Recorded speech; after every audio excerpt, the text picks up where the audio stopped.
You can't expect your team to manage work with this. With Monday.com's flexible management system, however,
Selamat siang Tribuners, Anda sedang menyaksikan live update Tribun News bersama saya Firda Ananda. Kami akan menyajikan informasi terkini dari berbagai daerah di Indonesia yang akan dilaporkan secara langsung oleh reporter kami di lapangan. Dan inilah live update selengkapnya. Kita ke berita pertama, Saudara. Presiden Joko Widodo meninjau langsung vaksinasi COVID-19 di SMK PGRI 2 Ponorogo, Jalan Soekarno-Hatta, Kertosari, Kecamatan Babadan, Ponorogo pada Selasa 7 September hari ini. Dalam kunjungan tersebut, Jokowi didampingi Gubernur Jawa Timur Hovifah Indar Parawansa dan juga Bupati Ponorogo Sugiri Sanjoko. Untuk mengetahui informasi lebih lengkapnya akan disampaikan oleh rekan wartawan kami dari Tribun Jatim, ada Sofyan Arif yang saat ini sudah tersambung bersama kami. Halo Sofyan, selamat siang. Halo, selamat siang Firda. Sofyan, bisa Anda jelaskan terkait bagaimana suasana atau proses vaksinasi di SMK PGRI 2 Ponorogo yang ditinjau langsung oleh Presiden Joko Widodo ini?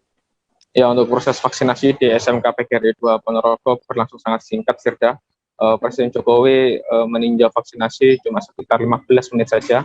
Namun pengawalannya sangat ketat, personel TNI, Polri, Dishub, Polisi Militer berjaga ketat di sekitar SMK PGRI 2 Ponorogo. Sementara masyarakat sangat antusias menyambut orang nomor 1 di tanah air tersebut. Mereka memanggil nama Pak Jokowi sembari melambaikan tangan kepada Pak Jokowi ketika melintas di depan SMK PGRI 2 Ponorogo. Untuk vaksinasi yang dilakukan di SMK PGRI 2 Ponorogo dilakukan kepada 1.000 siswa Firda dari jumlah 2.600 siswa dengan jenis vaksin Sinovac. 1.000 siswa ini ditargetkan akan selesai pada hari ini juga, Firda. Sofian, selain vaksinasi di sana, apa agenda lainnya, agenda kunjungan kerja lainnya dari Presiden Joko Widodo di Ponorogo kali ini?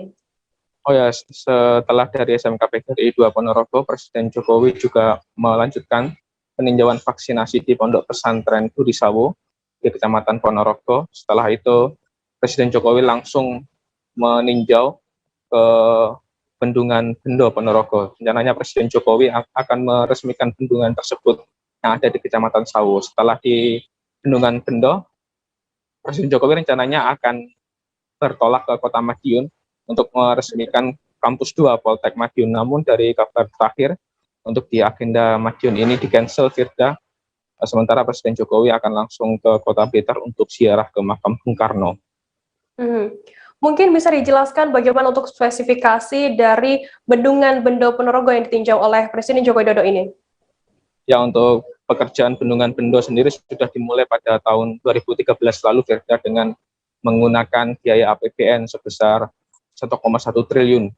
Bendungan Bendo ini diproyeksikan mampu menampung 4,3 juta meter kubik air dengan tinggi bendungan mencapai 74 meter. Bendungan Bendo juga diproyeksikan mampu mengairi 7.000 hektar sawah dengan yang sebelumnya tak ada hujan menjadi irigasi teknis. Sementara ini Bupati Ponorogo Sugiri Sancoko sangat optimis dengan peresmian Bendungan Bendo ini mampu menaikkan produktivitas petani di Ponorogo hingga 2 kali lipat, Firda. Baik, Tribuners, tadi jurnalis kami juga melakukan wawancara dengan Syamhudi Arifin, Kepala Sekolah SMK PGRI 2 Ponorogo. Berikut liputannya untuk Anda. Pak, berapa lama kesiapan? Saya kesiapan itu mulai hari Sabtu. Ini vaksinatornya berapa? Vaksinatornya kalau yang hari ini jumlahnya kami kurang apa ya. Yang jelas hari ini kita memvaksin 1.000 siswa. 1.000 siswa. Hari ini harus selesai. Jenis apa, Pak? Vaksinnya Sinovac. Dari berapa siswa, Pak? Dari 2.600 siswa. Hari ini 1.000 siswa harus selesai sampai sore hari. Pak, boleh tahu kenapa? Petugas Bandara HS Hananjudin Tanjung Pandan dan petugas kantor karantina Pelabuhan KKP Tanjung Pandan Belitung menemukan dokumen PCR diduga palsu milik 11 penumpang Senin 6 September 2021. Pemalsuan dokumen PCR itu diketahui saat petugas melakukan pengecekan dokumen penumpang atau validasi data melalui aplikasi Peduli Lindungi. Pihak kepolisian lantas menangkap satu tersangka bernama Narli Fauzan Noviansyah, 29 tahun yang menjadi otak pemalsuan dokumen tersebut. Terkait informasi lebih lengkapnya akan disampaikan oleh rekan wartawan kami dari Pos Belitung. Ada Dede Suhendar yang saat ini sudah tersambung bersama kami. Halo Dede. Halo rekan Frida. Dede, bisa Anda jelaskan bagaimana kronologi pemalsuan surat PCR palsu ini bisa terungkap begitu? Baik rekan Firda, untuk kasus dugaan 11 lembar surat hasil pemeriksaan PCR palsu ini bermula saat petugas bandara dengan KKP mencurigai adanya surat PCR palsu ini. Setelah mencurigai surat milik 11 penumpang maskapai ini, petugas langsung mengecek melalui aplikasi Peduli Lindungi dan juga langsung membuka data di New All Report milik Kemenkes. Karena data 11 penumpang ini tidak juga ditemukan, akhirnya petugas berkoordinasi dengan pihak rumah sakit yang disebut-sebut sempat mengeluarkan surat PCR tersebut.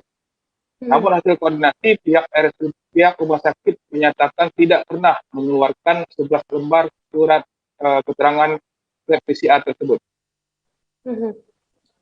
Lantas, Dede, apa motif? Silakan. Ya, setelah diindikasikan 11 surat PCR tersebut palsu, petugas langsung berkoordinasi dengan pihak Polres Belitung untuk memintai keterangan dari 11 orang tersebut. Namun sebelumnya rombongan sempat menjalani tes antigen di swab milik pemerintah daerah dengan hasil semuanya negatif. Demikian Firda. Kemudian apa motif pelaku ini memalsukan dokumen PCR? Ya, berdasarkan keterangan dari pihak Polres Belitung, sebenarnya tersangka ini merupakan warga dari Bandung yang bertolak ke Belitung untuk melaksanakan resepsi pernikahan, tepatnya di Kecamatan Tujuk, Kabupaten Belitung pada hari Minggu lalu. Namun pada hari Selasa kemarin, rombongan orang tua dari tersangka ini ingin kembali lagi ke Bandung menggunakan pesawat. Namun ternyata surat swab tersebut palsu yang dibuat sendiri oleh tersangka ini. Dede, lantas untuk bagaimana kesaksian dari pelaku sendiri saat pemeriksaan? Bagaimana cara ia membuat surat PCR palsu ini? Baik, Firda. Sebelumnya ternyata berdasarkan pengakuan pelaku, dia sudah mengetahui bahwa biaya swab PCR di Kabupaten Belitung ini cukup tinggi, yaitu sekitar 700.000 per orang. Sehingga dirinya memang sudah merencanakan dari awal untuk membuat swab PCR palsu sebelum berangkat ke Belitung. Di mana pelaku ini membuat surat swab ini mendapatkan referensi dari internet dengan cara membuka website resmi dari rumah sakit utama di Kabupaten Belitung. Kemudian pelaku menambahkan stempel yang dibuat sendiri oleh pelaku di Kabupaten Bandung. Oke, Dede. Lantas apa keperluan tersangka dan 11 orang yang bertandang ke Belitung ini? Ya, memang sebelumnya tersangka ini telah menggelar pernikahan di rumah kediaman istrinya di Kecamatan Tujuk, Kabupaten Belitung pada hari Minggu kemarin. Jadi tersangka ini sempat memboyong keluarganya untuk bertandang ke Belitung. Begitu, kita. Baik, Tribuners, tadi jurnalis kami juga melakukan wawancara dengan Eksekutif General Manager PT Angkasa Pura II Cabang Bandara HS, Hanan Judin Untung Basuki, dan juga Kasubsi Penmas Hisi Humas Polres Belitung, Ibda Belipinam. Berikut liputannya untuk Anda. Kronologi kejadian pada hari Senin 6 September sekira pukul 07.47 pelapor ya dari rumah sakit utama mendapat kabar dari analis pelapor bahwasanya KKP Bandara Udara Hanan Judin selaku pihak verifikasi hasil PCR menanyakan benar tidaknya telah mengeluarkan hasil PCR atas nama Jojo Suparjo dan kawan-kawan. Kemudian rumah sakit utama melakukan pengecekan tentang hasil pengeluaran PCR tersebut. Dari hasil yang ditemukan, data dari rumah sakit utama menemukan kejanggalan di format hasil PCR rumah sakit utama, kop surat, tanda tangan petugas, tanda tangan dokter, dan stempel. Selanjutnya pihak KKP melakukan konfirmasi ke rumah sakit utama terkait keabsahan surat PCR tersebut, dan ternyata pihak rumah sakit utama tidak melakukan pemeriksaan terhadap 11 penumpang tersebut. Selanjutnya 11 penumpang tersebut dilakukan pemeriksaan lebih lanjut oleh KKP, dan akhirnya mereka mengakui bahwa memang sebelumnya tidak melakukan tes PCR. Kemudian petugas KKP koordinasi dengan tim Satgas dari pihak Polres kemudian tadi datang ke sini untuk menjemput mereka untuk dilakukan pemeriksaan lebih lanjut di Mapolres Belitung. Kota Langsa mulai melakukan vaksinasi terhadap siswa SMA sederajat dalam rangka memutus mata rantai penularan COVID-19 dan sebagai herd immunity. Kegiatan ini dilaksanakan di SMKN 2 Langsa pada Senin 6 September 2021 kemarin. Saat ini, Kota Langsa juga masuk ke kategori PPKM level 3, sudah melaksanakan pembelajaran tatap muka yang dimulai sejak Rabu 1 September. Untuk mengetahui informasi lebih detailnya sudah bergabung bersama kami wartawan dari Serambi News Indonesia. Ada Zubir yang akan memberikan laporan lengkapnya untuk Anda. Halo Zubir.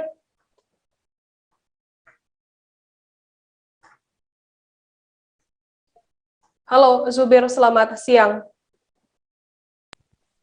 Ya, halo, selamat siang. Firda. Zubir, bisa Anda jelaskan berapa jumlah siswa SMA dan SMK sederajat di sana yang sudah divaksin?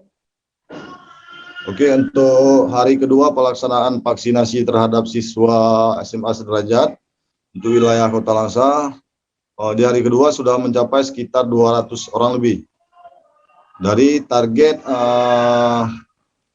yang ditargetkan oleh dinas terkait sekitar 7.000 siswa lebih.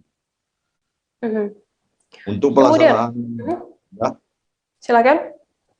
Untuk pelaksanaannya di setiap hari dilaksanakan selama bulan Desember, selama bulan ini, dan kemungkinan petugas akan langsung mendatangi sekolah-sekolah, dan ada juga yang siswa yang diarahkan untuk melakukan vaksinasi di puskesmas terdekat.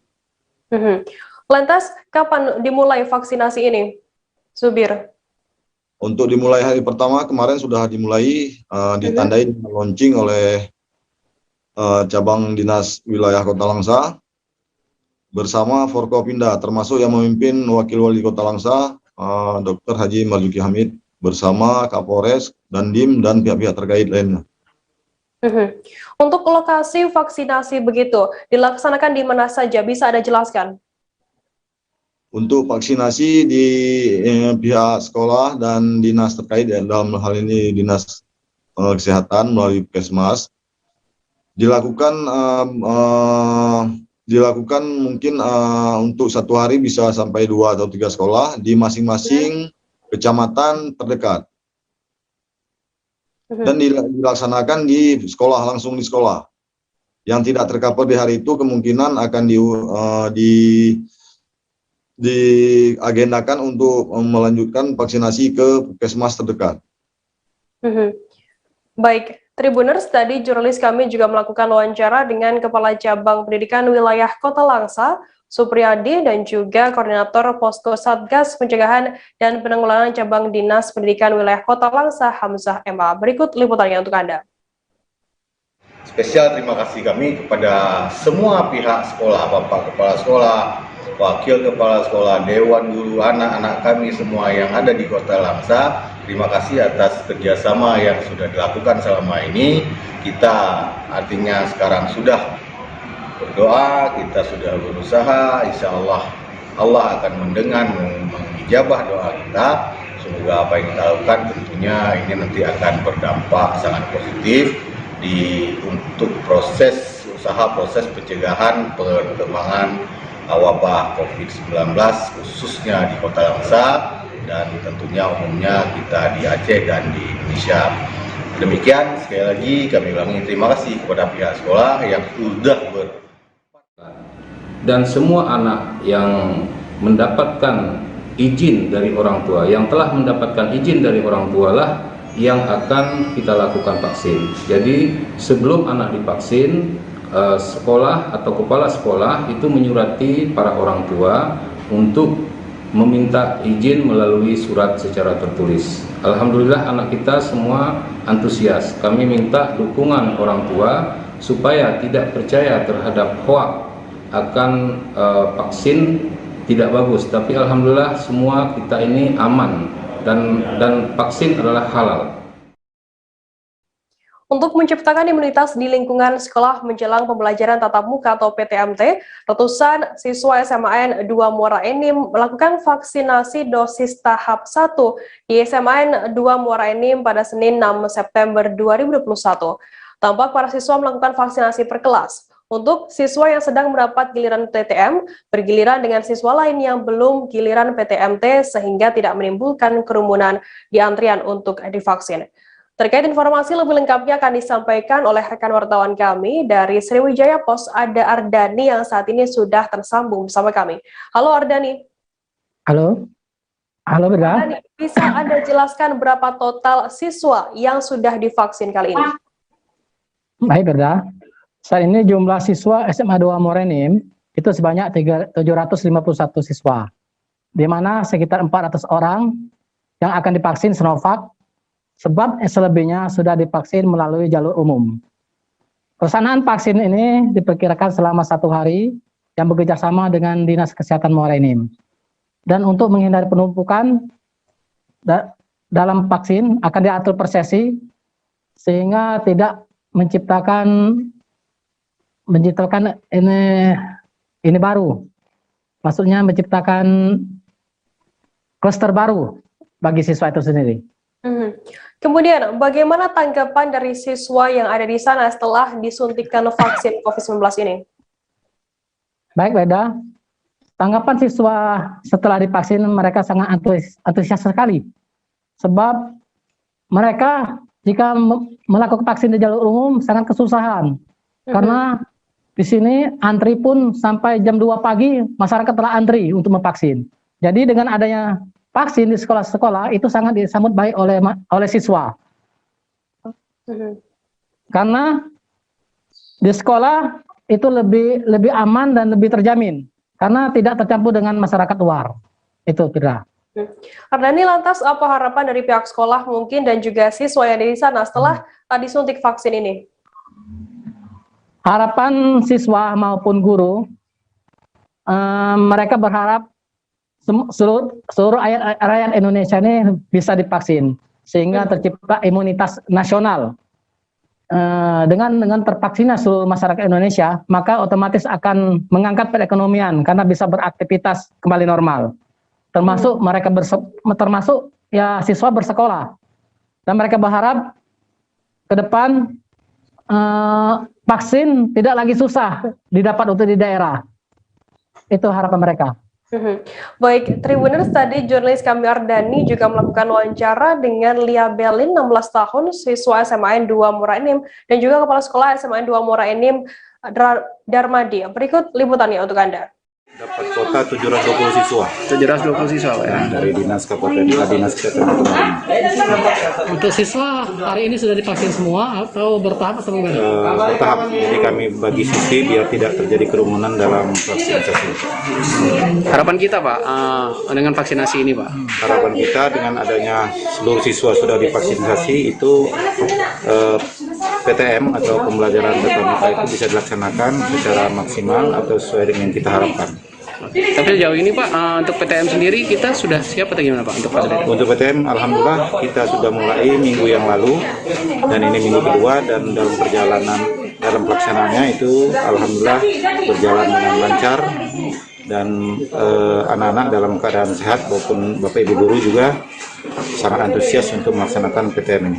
Pak, untuk tenaga vaksinator sendiri itu bekerja sama dengan Dinas Kesehatan atau berapa? Ya, kita dapat bantuan langsung dari Dinas Kesehatan Kabupaten Muara Enim. Dengan kita mengajukan kemarin surat permohonan dan alhamdulillah ditanggapi, dan pada hari ini kita mendapat pelaksanaan vaksin itu tersebut. Jalan. Bersyukur bisa dapat vaksin saat ini atau kemarin-kemarin sudah pengen vaksin belum? Pengen tapi tidak ada tempatnya. Tidak ada tempat ya. Ternyata di sekolah. Tapi nggak ada gejala rasa atau apa setelah divaksin. Oke. Apa harapan kita dengan vaksin ini? Ya. Dengan teman-teman apa mana pemerintah? Akhirnya bisa sekolah tatap muka lagi. Bisa sekolah ya tatap muka. Jadi lebih tenang ya. Tidak. Kita beralih ke informasi selanjutnya, Saudara. Pemerintah pusat menetapkan Kota Manado turun level PPKM menjadi level 3. Sebelumnya Manado sudah hampir 2 bulan lamanya menerapkan PPKM level 4. Dengan PPKM level 3 berarti operasional tempat usaha boleh diperlonggar dan sekolah tatap muka kemungkinan bisa dilaksanakan. Terkait informasi lebih lengkapnya akan disampaikan oleh rekan wartawan kami dari Tribun Manado, ada Arthur Rompis yang saat ini sudah tersambung bersama kami. Halo Arthur. Ya, selamat siang Firda. Arthur, bisa dijelaskan pemerintah pusat mengumumkan Manado turun level PPKM dari level 4 ke level 3. Bagaimana informasi lengkapnya? Ya, terima kasih rekan Firda.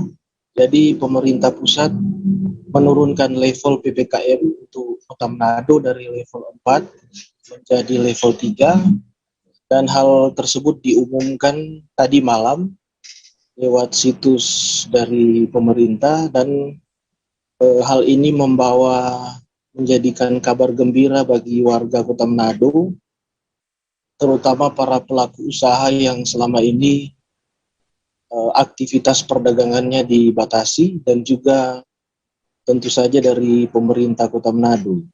Dan pemerintah Kota Manado akan menindaklanjuti hal tersebut melalui rapat dengan Forkopimda dan tentu saja melakukan konsultasi dengan pemerintah provinsi mengenai langkah selanjutnya yang akan diambil terkait dengan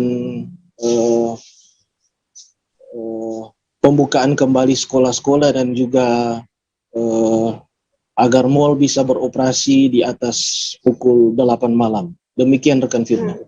Lantas bagaimana langkah dari Pemkot sendiri terkait adanya penurunan PPKM ke level 3? Jadi dari Pemkot Manado sore ini akan melakukan rapat dengan Forkopimda untuk membahas mengenai hal-hal teknis seputar dengan PPKM level 3. Dan juga Pemkot Manado masih menanti surat edaran dari Gubernur Sulut. Jadi kesemuanya harus berpatokan ke surat edaran Gubernur Sulut khususnya mengenai pembukaan sekolah-sekolah dan pelonggaran aktivitas tempat usaha di Kota Manado sendiri. Demikian rekan Firda. Arthur, apa upaya Pemkot Manado sendiri bisa menurunkan angka COVID-19 di sana? Ya, saya tadi barusan ketemu dengan Bapak Wakil Wali Kota Manado, Bapak Richard Sualang. Jadi Bapak Richard Sualang menggarisbawahi bahwa adanya kolaborasi antara pemerintah dan masyarakat dalam PPKM level 4 sehingga bisa angka COVID-19 bisa menurun. Jadi berbagai instruksi, berbagai arahan dari pemerintah diikuti dengan baik oleh warga. Jadi memang ini PPKM level 4 sangat ekstrim ya, bisa dibilang sangat ekstrim karena tempat ibadah tidak bisa tidak bisa diadakan tempat ibadah di tempat ibadah lagi, kemudian aktivitas mal dan juga sekolah ditutup, tapi itu semua diikuti oleh warga. Jadi ini usaha tersebut membuahkan hasil, yakni menurunnya level PPKM dari level 4 ke level 3. Demikian rekan Firman. Arthur, apakah nanti sekolah akan dibuka dan juga operasional mal juga akan diperlonggar seiring turunnya PPKM ke level 3 di Manado ini? Ya, tadi barusan saya juga dengan Wali Kota Manado. Jadi Wali Kota Manado mengatakan bahwa Andre Ango sudah memberi sinyal bahwa akan ada pelonggaran aktivitas ekonomi dan juga dan hal-hal yang mengenai PPKM level 4 itu jadi akan diperlonggar sedikit demi sedikit. Jadi namun tentu saja harus dengan konsultasi dengan pemerintah provinsi dan juga harus melakukan rapat dengan Forkopimda dan stakeholder terkait lainnya. Jadi pada prinsipnya Pemkot Manado sudah memberi sinyal akan memperlonggar kembali aktivitas perekonomian termasuk sekolah menggelar sekolah pembelajaran tatap muka. Demikian rekan Firman. Baik, Tribuners, tadi jurnalis kami Arthur juga melakukan wawancara dengan Koordinator Posko COVID-19 Manado Kaban BPBD Manado, Peter Eman. Berikut liputannya untuk Anda. Terima kasih. Jadi tadi malam sesuai rilis dari pemerintah pusat melalui Permendagri 41 tahun 2001. Jadi di situ menyatakan bahwa Manado sudah turun PPKM masuk level 3. Jadi dengan persyaratan-persyaratan yang akan diterapkan sesuai dengan level 3. Untuk Kota Manado sendiri dengan tahapan-tahapan akan menunggu pelaksanaan untuk dikeluarkannya surat edaran yang baru. Jadi Pak, ini juga kan Bapak yang Kepala BPBD bertanggung jawab atas ini juga ya, selain posko penguburan COVID ya. Ini kalau mau dilihat kasus COVID, angka kematian Pak dalam 3 hari terakhir seperti apa Pak untuk Manado ini?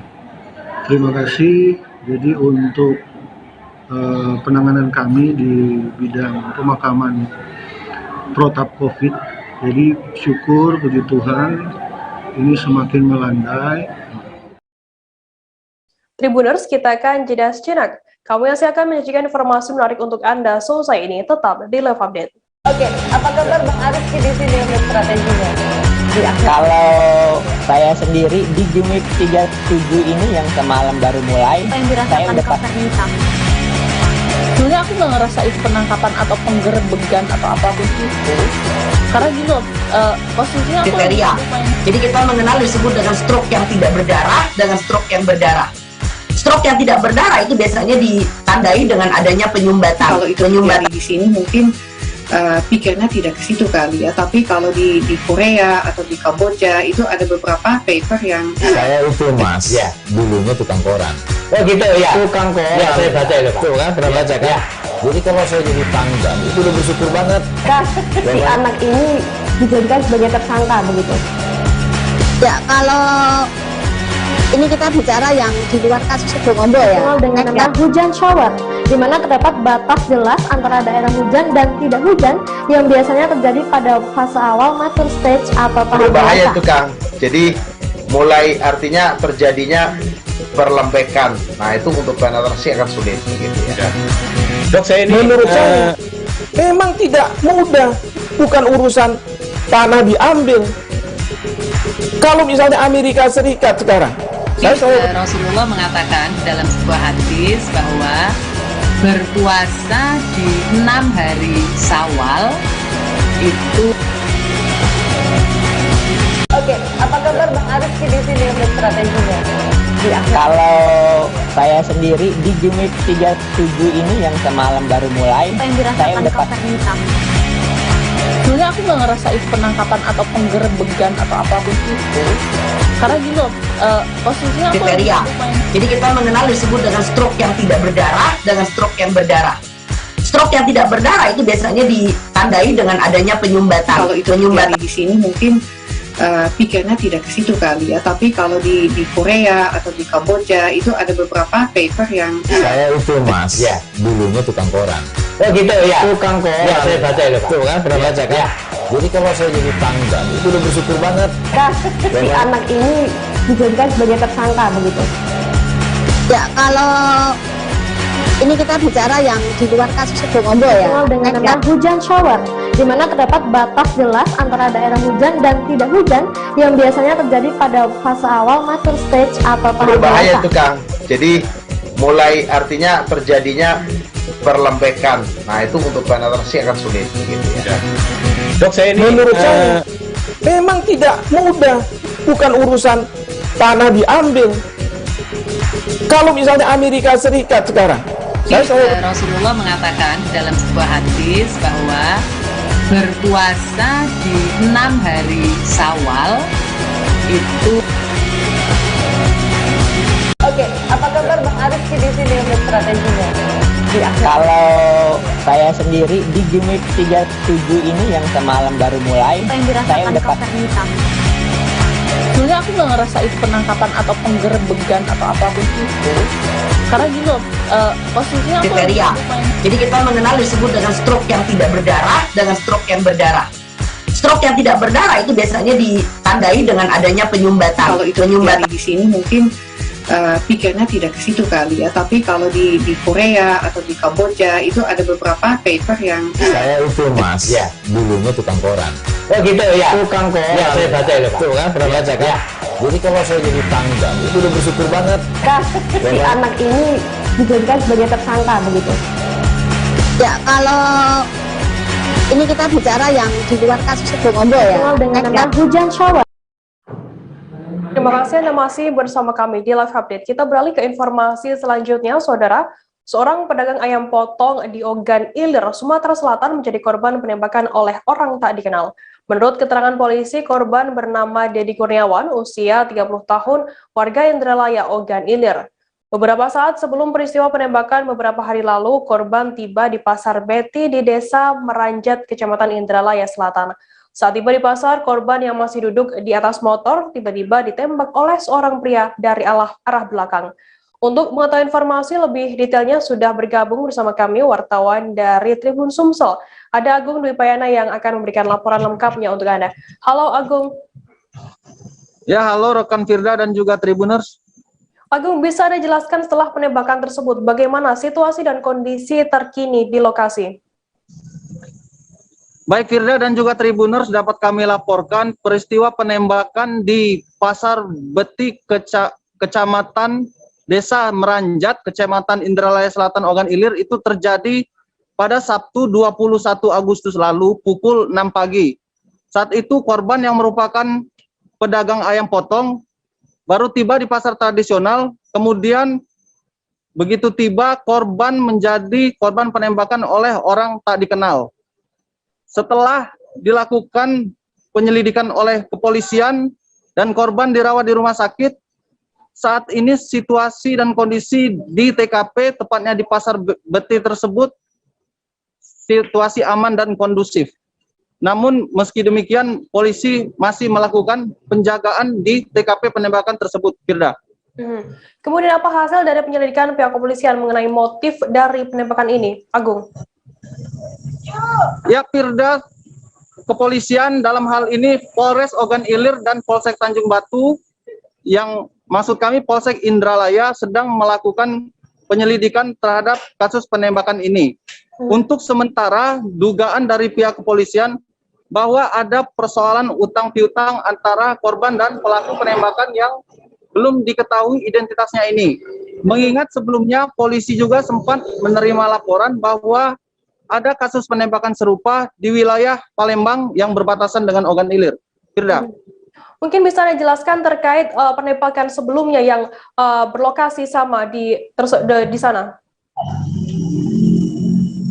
Ya, untuk perkara penembakan ini di wilayah Indralaya, Kabupaten Ogan Ilir ini sebenarnya sudah lama tidak terjadi, namun peristiwa yang baru kali ini terjadi cukup menghebohkan masyarakat. Oleh karenanya, polisi melakukan penyelidikan, namun hingga saat ini, sejauh ini dalam kurun waktu satu tahun terakhir baru ditemukan satu kasus penembakan yang terjadi pada 21 Agustus lalu, Firda. Bagaimana terkait kondisi korban penembakan saat ini dan bagaimana kondisi luka tembak yang dialaminya? Ya, korban bernama Dedi Kurniawan, usia 30 tahun. Ini sebelumnya setelah mengalami penembakan, yang bersangkutan dirawat di Rumah Sakit Umum Daerah Ogan Ilir di Indralaya. Kemudian korban dibawa ke Rumah Sakit Palembang Bari dan akhirnya dirawat di Rumah Sakit Umum Provinsi Muhammad Husin Palembang. Saat di Rumah Sakit Muhammad Husin, korban dilakukan tindakan operasi pengangkatan peluru dan hingga kini sudah diperbolehkan pulang ke rumah yang bersangkutan di Kecamatan Indralaya, Ogan Ilir. Namun untuk korban sendiri saat ini belum dapat beraktivitas dengan leluasa karena masih dalam proses pemulihan kesehatan. Adapun untuk luka tembak korban sendiri di bagian punggung kiri hampir tembus ke perut, itu sudah diobati. Begitu, Firda. Agung, lantas adakah pengakuan dari korban mengenai dugaan penyebab penembakan ini? Ya, Firda, kami kemarin sempat mewawancarai korban maupun pihak keluarga. Mereka mengaku tidak memiliki permasalahan atau persoalan dengan siapapun. Sementara korban sendiri juga merasa tidak tahu atau mengaku tidak tahu dugaan penyebab aksi penembakan yang terjadi kepada yang bersangkutan. Firda. Kemudian lantas bagaimana tanggapan dari pihak keluarga sendiri mengenai pelaku yang hingga kini masih dalam pengejaran pihak kepolisian? Ya, Firda dan juga Tribuners, saat ini sebenarnya pihak keluarga belum membuat laporan resmi ke polisi terkait peristiwa penembakan ini. Namun setelah mendapat laporan resmi, tentunya polisi akan bergerak mencari pelaku, mengejar pelaku begitu, yang memang sudah dilakukan sejak hari pertama penembakan. Keluarga sendiri berharap agar pelaku penembakan dapat ditangkap secepatnya, sehingga tidak menimbulkan kekhawatiran. Firda. Baik, Tribuners, tadi jurnalis kami juga melakukan wawancara dengan Dedi Kurniawan, seorang korban dan juga ayah korban Alidin. Berikut liputannya untuk Anda. Sampai pasar itu sudah ditunggu si pelaku itu. Dia nyamperi langsung nyebut nembak. Ya kejadian itu. Kakak bisa tahu ditunggu itu mak mana? Ya pas aku mau datang, dia miring dari belakang. Berapa uang kak yang melok itu? Kata uang di kalangan pasar Meranjat itu 2. Nah setelah ditembak itu di bagian mana kak? Di belakang pinggang. Kabarnya kak Dedi ini sempat sadar kak, sempat dorong motor juga, benar kak? Sadar terus. Ada yang bantu waktu itu? Ada 2 wong sesama pedagang. Waktu sadar itu darah keluar? Tidak tahu aku darah keluar. Ya aku belum lihat. Nah bapak sebagai wong tua dan ibu juga, apa harapannya pak untuk kasus ini? Kalau baca orang ini nak terungkap, baru 2 sati. Kalau begini berpikir terus aku ini. Selama sudah kejadian sampai hari ini, berpikir terus. Pikir masalah dia ini, mana cerita. Pelaku itu. Iya, supaya cepat terungkap. Iya. Dihukum seadil-adilnya gitu pak ya. Itulah kata Komandan Polsek. Remaja berambut pirang diamuk massa bahkan nyaris dibakar di depan Pasar Banyuatas, Kecamatan Banyuatas, Kabupaten Sampang, Madura, Senin 6 September 2021. Insiden itu bermula saat pria yang diketahui bernama Misnawi, 20 tahun, asal desa Lepele, Kecamatan Robatal, Sampang, nekat mencuri sepeda motor di wilayah desa Lembung Pesisir, Kecamatan 10 Bangkalan. Kendaraan yang dicuri berjenis Honda Beat warna biru milik Suliman, 45 tahun, warga setempat, sekira pukul 8:30 waktu Indonesia Barat. Terkait informasi lebih lengkapnya akan disampaikan oleh rekan wartawan kami dari Tribun Madura. Ada Hanggara Pratama yang saat ini sudah tersambung bersama kami. Halo Hanggara.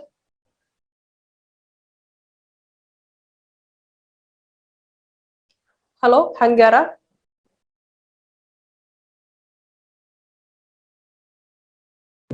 Halo rekan Firda. Hanggara, bisa Anda jelaskan lokasi curanmor di wilayah Kabupaten Bangkalan? Bagaimana ceritanya bisa terungkap di Kabupaten Sampang begitu? Ya, terima kasih rekan Firda. Jadi pertama, pelaku saat itu sedang mengincar kendaraan milik korban, yakni terparkir di depan rumah korban. Dan saat hendak mengambil incarnya tersebut, korban keluar rumah sehingga aksi dari pelaku diketahui oleh korban. Dan pada saat itu pelaku seketika melarikan diri ke arah barat, namun korban tidak sempat untuk mengejar pelaku tersebut. Sehingga korban langsung menghubungi anaknya, Thohir, umur 28 tahun, yang pada saat itu kebetulan sedang berada di Kecamatan Banyuates, Kabupaten Sampang. Sehingga mengetahui kabar tersebut, Thohir seketika menuju ke jalan raya, tepatnya di depan Pasar Banyuates. Dan pada saat itu kebetulan Thohir melihat pelaku menggunakan kendaraan curiannya melaju dari arah barat dan dihadang oleh Thohir, seperti itu rekan Firda. Kemudian bagaimana, mungkin bisa Anda ceritakan ada detik suasana saat pelaku ini tertangkap hingga diamuk massa begitu? Iya rekan Firda.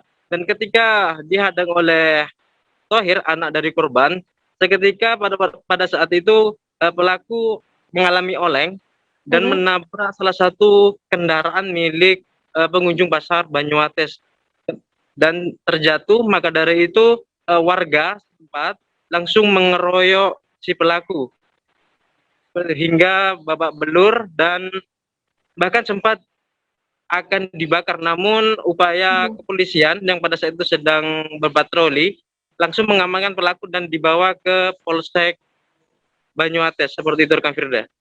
Hanggara, lantas apa upaya dari pihak kepolisian sendiri untuk menindaklanjuti adanya aksi pencurian ini? Siap. Ketika pelaku sudah ada di Mapolsek Banyuates, sempat diinterogasi oleh pihak polisi dan ternyata aksi pencurian berada di wilayah Kabupaten Bangkalan, sehingga Kapolsek Banyuates segera berkoordinasi dengan Kapolsek 10 dan Kapolsek 10 langsung menjemput pelaku, sehingga pelaku saat ini sedang berada di Polres Bangkalan, seperti itu. Baik, terima kasih wartawan dari Tribun Madura, Hanggara Pratama atas laporan Anda. Selamat bertugas kembali. Kita beralih ke informasi selanjutnya, Saudara. Terminal Terpadu Merak merupakan terminal tipe A di Kota Cilegon yang saat ini sudah memberlakukan aplikasi Peduli Lindungi sebagai syarat perjalanan untuk para penumpangnya. Dalam aplikasi tersebut, penumpang diwajibkan untuk sudah melakukan vaksinasi COVID-19 minimal dosis pertama. Tak hanya itu, penumpang juga diwajibkan memiliki hasil tes antigen negatif yang berlaku 1 kali 24 jam. Terkait informasi lebih detailnya mengenai hal ini akan disampaikan oleh rekan wartawan kami dari Tribun Banten. Ada Hairul Marif yang saat ini sudah tersambung bersama kami. Halo Hairul. Halo rekan Firda. Hairul, bisa Anda jelaskan sudah sejak kapan penerapan aplikasi Peduli Lindungi ini diberlakukan? Baik, terima kasih rekan Firda. Selamat siang Tribuner. Dari keterangan yang didapatkan tribunbanten.com dari Kepala Terminal Terpadu Merak, yaitu Alam Surya Wijaya kemarin, beliau mengatakan bahwa penerapan aplikasi Peduli Lindungi ini untuk para penumpang sudah diterapkan sejak hari Minggu lalu, Firda, dan saat ini masih sudah dilanjutkan untuk diberlakukan sampai hari ini. Selain aplikasi Peduli Lindungi ini digunakan selain untuk penumpang yang akan naik dari Terminal Terpadu Merak, selain itu aplikasi Peduli Lindungi ini juga digunakan untuk penumpang yang turun di Terminal Terpadu Merak. Begitu, Firda. Kemudian bagaimana apabila nantinya penumpang ini belum memiliki aplikasi Peduli Lindungi? Baik, terima kasih, Firda. Jika belum memiliki aplikasi Peduli Lindungi, masih ada keringanan dari pengelola terminal, yaitu menggunakan kartu vaksin saja, tidak masalah. Sementara itu untuk yang tidak memiliki kartu vaksin saat ini masih diperkenankan karena menurut Alam saat ini prosesnya masih dalam tahap sosialisasi. Tahap sosialisasi ini, selain tahap sosialisasi ini juga dihimbau kepada seluruh penumpang agar dapat memiliki aplikasi Peduli Lindungi, karena kedepannya di banyak terminal akan memberlakukan perjalanan aplikasi Peduli Lindungi sebagai syarat perjalanan. Begitu, Firda. Kemudian apakah penerapan ini juga diberlakukan di Pelabuhan Merak? Baik, Firda. Untuk penerapan aplikasi Peduli Lindungi ini, dari keterangan yang diterima tribunbanten.com dari Kepala Balai Pengelola Transportasi Darat Kelas 8 Banten, yaitu Pak Hanjar Dwi Antoro, saat ini penerapan aplikasi Peduli Lindungi ini baru di Terminal Terpadu Merak. Kedepannya Pelabuhan Merak juga akan diberlakukan aplikasi Peduli Lindungi, tentunya sesuai tahapan teknis yang sesuai untuk penumpang-penumpang di Pelabuhan Merak. Begitu rekan Firda. Baik, terima kasih wartawan dari Tribun Banten Hairul Marif atas laporan Anda. Selamat bertugas kembali. Kita beralih ke informasi selanjutnya, Saudara. Vihara Siti Garba Bodhisattva, selain tempat beribadah umat Buddha, juga merupakan salah satu tempat destinasi wisata yang sering dikunjungi masyarakat Kota Tanjung Pinang. Pasalnya di vihara tersebut terdapat ikon unik, yakni adanya 500 patung lohan dengan berbagai wajah dan juga terdapat 40 lebih patung dewa-dewa dalam kepercayaan Buddha. Di masa pandemi COVID-19, tempat destinasi itu masih tetap dikunjungi wisatawan, umumnya wisatawan lokal. Terkait informasi lebih lengkapnya akan disampaikan oleh rekan wartawan kami dari Tribun Batam.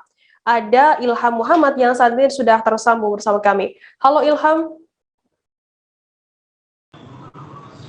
Iya, halo rekan Firda. Ilham, bisa Anda jelaskan seperti apa destinasi Wihara Siti Garba Bodhisattva atau Wihara 1000 patung yang ada di Tanjung Pinang ini? Baik, terima kasih rekan Firda. Bahwa destinasi Wihara Siti Garba Bodhisattva ini selain tempat beribadah umat Buddha, itu merupakan salah satu tempat destinasi wisata yang sering dikunjungi masyarakat Kota Tanjung Pinang maupun masyarakat luar yang saat berkunjung ke Kota Tanjung Pinang.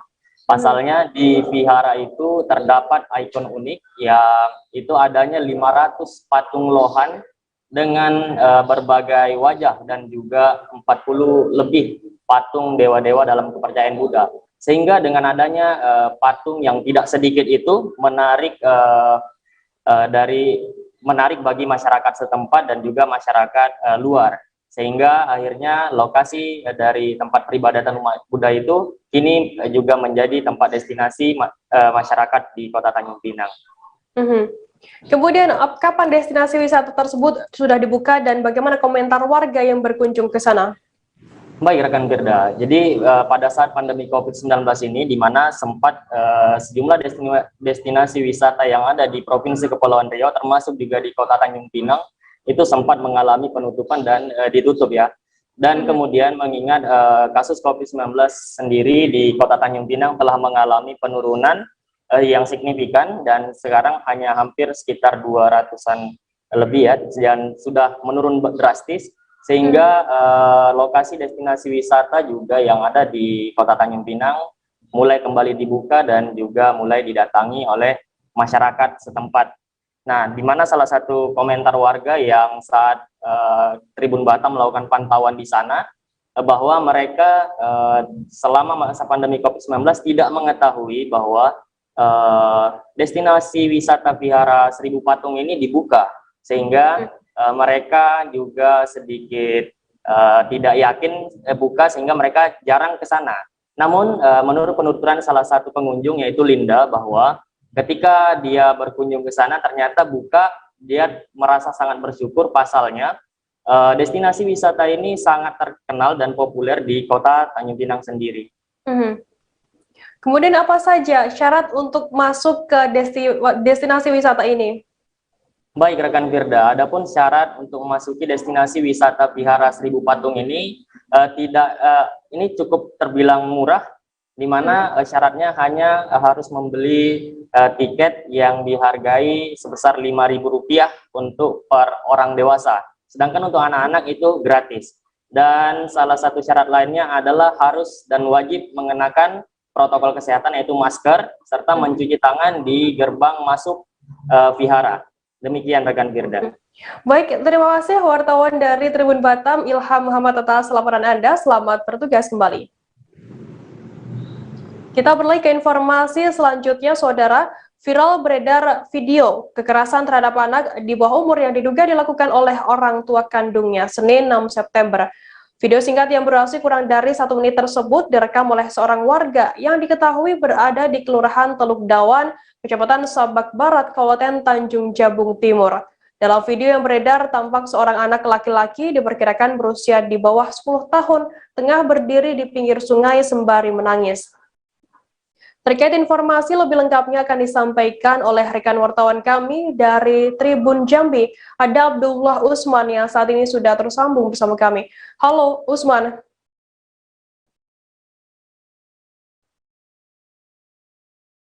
Halo Firda, selamat siang. Usman, bisa Anda jelaskan kapan terjadinya kejadian ini dan bagaimana kronologi singkatnya? Baiklah Firda, Tribuners sekalian, kejadian bermula pada hari Selasa lalu, yaitu 6 September, sekitar pukul 11.30, di mana kejadian bermula sebenarnya tidak ketahui pasti kronologisnya. Yang jelas saat itu orang tua korban dan korban tengah terjadi pertikaian atau keributan.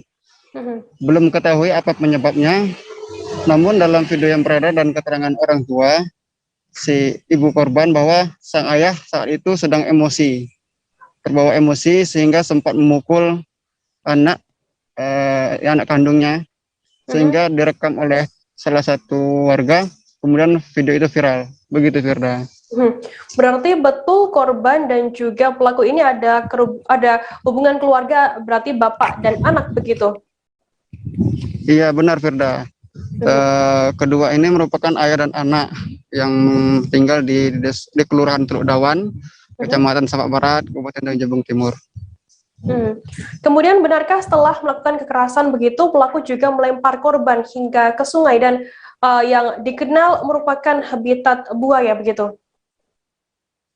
Iya benar Firda, memang dalam video dan dari keterangan warga dan ibu korban bahwa setelah terjadi cekcok sempat pemukulan, kemudian karena emosi yang cukup memuncak, kemudian sang ayah tanpa sengaja mengangkat si anak kemudian melempar ke sungai. Namun sungai itu dalam keadaan surut. Untuk diketahui sendiri, Sungai Teluk Dawan sendiri di Kabupaten Tanjung Jabung Timur ini terkenal sebagai habitat tempat tinggalnya hewan buaya gitu. Firda. Lantas setelah video tersebut viral di media sosial, apakah saat ini pelaku sudah diamankan oleh pihak kepolisian?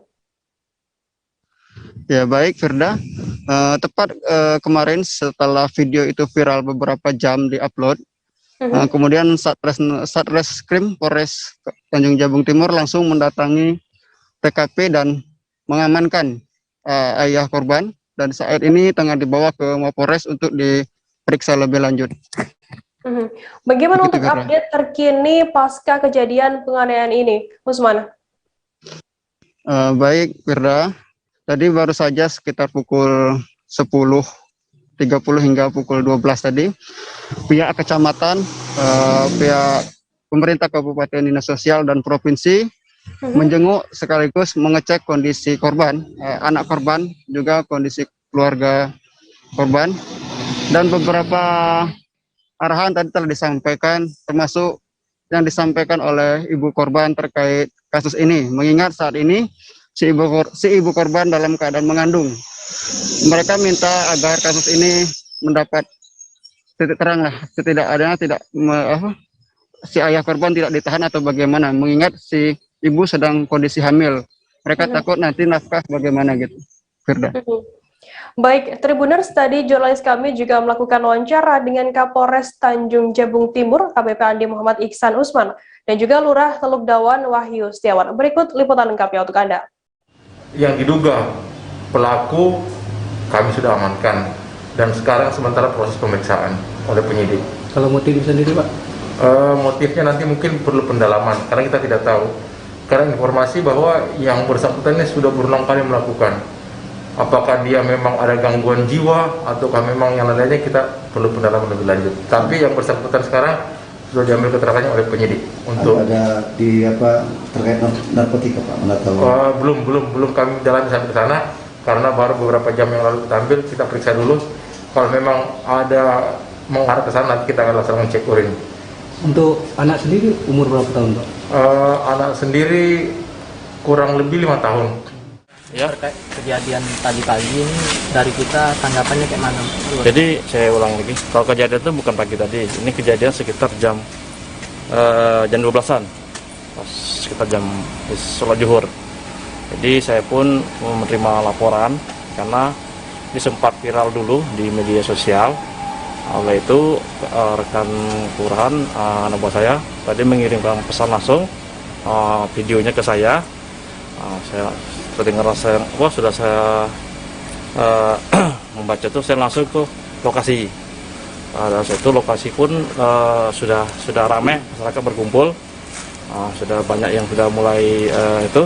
Setelah itu saya langsung ke rumah yang tersangka, mengamankan karena masyarakat sudah heboh. Pintu kamar tidur Gubernur Sulsel nonaktif Nurdin Abdullah dibongkar paksa pegawai Pemprov. Informasi lengkapnya akan kami hadirkan untuk Anda, selesai jeda, tetap di Live Update. Oke, apa kabar Bang Arif di sini untuk strateginya? Kalau saya sendiri di gimmick 37 ini yang semalam baru mulai, saya udah pasti. Sebenarnya aku nggak ngerasa itu penangkapan atau penggerbegan atau apapun itu, karena gini loh, posisinya aku kriteria. Jadi kita mengenal disebut dengan stroke yang tidak berdarah dengan stroke yang berdarah. Stroke yang tidak berdarah itu biasanya ditandai dengan adanya penyumbatan. Kalau itu terjadi di sini mungkin pikirnya tidak ke situ kali ya, tapi kalau di Korea atau di Kamboja itu ada beberapa paper yang saya itu Mas, ya dulunya tukang koran. Oh gitu ya, tukang koran. Ya saya baca ya Pak. Tuh kan pernah baca kan? Ya. Jadi kalau saya jadi tanggal itu udah bersyukur banget. Si anak ini dijadikan sebagai tersangka begitu. Ya kalau Ini kita bicara yang di luar kasus Bongombo ya. Dengan nama hujan shower, di mana terdapat batas jelas antara daerah hujan dan tidak hujan yang biasanya terjadi pada fase awal mature stage atau tahap Berbahaya dewasa. itu Kang. Jadi mulai artinya terjadinya perlembekan. Nah itu untuk penetrasi akan sulit. Gitu ya. Dok, saya ini menurut saya memang tidak mudah, bukan urusan tanah diambil. Kalau misalnya Amerika Serikat sekarang, Rasulullah mengatakan dalam sebuah hadis bahwa berpuasa di 6 hari Syawal itu. Oke, apa kabar Bang Arifki di sini untuk strateginya? Kalau saya sendiri di Gimik 37 ini yang semalam baru mulai, saya udah Sebenarnya aku nggak ngerasa itu penangkapan atau penggerebegan atau apapun itu, karena gini loh, posisinya aku Kriteria. Jadi kita mengenal disebut dengan stroke yang tidak berdarah dengan stroke yang berdarah. Stroke yang tidak berdarah itu biasanya ditandai dengan adanya penyumbatan. Kalau itu terjadi di sini mungkin pikirnya tidak ke situ kali ya, tapi kalau di Korea atau di Kamboja itu ada beberapa paper yang Saya itu Mas, ya dulunya tukang koran. Oh gitu ya. Tukang koran. Ya saya baca itu Pak. Tuh kan pernah baca kan? Jadi kalau saya jadi pangdam itu udah bersyukur banget. Si anak ini dijadikan sebagai tersangka begitu. Ya kalau ini kita bicara yang di luar kasus Bongombo ya. Dengan nama hujan shower, di mana terdapat batas jelas antara daerah hujan dan tidak hujan yang biasanya terjadi pada fase awal mature stage atau tahap Berbahaya dewasa. itu Kang. Jadi mulai artinya terjadinya perlembekan. Nah itu untuk penetrasi akan sulit. Gitu ya. Dok, saya ini menurut Yuk. 5. Beredar video pembongkaran silinder kunci pintu kamar Gubernur Sulawesi Selatan nonaktif Nurdin Abdullah di Rujak Gubernur Jalan Sungai Tangka Makassar, Senin 6 September siang. Tampak dalam video memperlihatkan Kepala Bagian Kabak Rumah Tangga Bir Umum Sedda Sulsel Kasman berbicara dengan seorang perempuan berjilbab. Terkait informasi lebih lengkapnya akan disampaikan oleh rekan wartawan kami dari Tribun Timur, ada Fadli Ali yang saat ini sudah tersambung bersama kami. Halo Fadli.